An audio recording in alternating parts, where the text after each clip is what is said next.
What side opposition fails to recognize today is that by implementing this resolution, it not only helps the rich, but it also helps that single mother who is struggling to get by. We are helping that single mother in the long run to send her kids to the college that she cannot afford at this moment. Now, on side proposition, we feel as if the debate has come down to two key questions. Firstly, how does this affect the students? And secondly, how does this affect the education system and society as a whole, not only immediately, but also in the long run?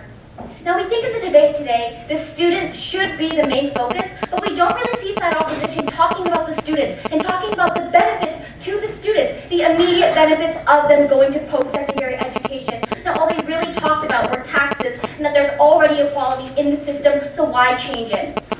Now, we actually go completely against their idea that it is equal in the process of accepting students, right? We think that it's not sheerly based on marks at the current system in post-secondary education. We think there is some factors of finances, but now we think that by implementing this resolution, what we can focus on is meritocracy. What we can focus on is marks and that person's talents instead of that luck of birth, right? And they also wanted to focus on scholarships and how poor people can get scholarships, and that's how they're going to fend for themselves in the world. We think that's a fundamental flaw inside opposition's case, that they're saying that in the real world, you can't go to university if you don't have the money. We on side proposition want to propose the equal opportunities to everyone in lower, middle, and higher income families, right? We think that instead of having them fend for themselves and having that exception of scholarships, we have to be providing opportunities for every single person in society, because that's essentially what education is about.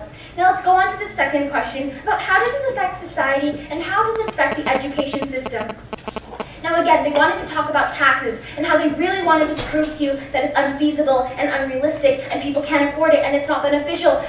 But taxes are the reason that we are being benefited today. Of course, people don't want to pay taxes, that's money out of their income, but the reason why we pay taxes is so that we benefit together as a society. And we feel as if side opposition has missed that by paying the post-secondary education tax, it not only helps people right now, people who are struggling to get into university right now, but the people in the future who are paying for these taxes today. Now, we also realize that yes, there will be exceptions. They also wanted to talk to us about how we pay for taxes like bridges and roads to build roads, right? Well, we think that's a fundamental difference with education, but if they want to go on the basis of that, we will play the ball game, because we do realize there are exceptions, right? There are people who aren't going to drive cars but still have to pay taxes to build roads. That's essentially what we're missing side opposition is missing. Now we feel as if that because we've shown you these three main points about the right to education, breaking the poverty cycle, and thirdly,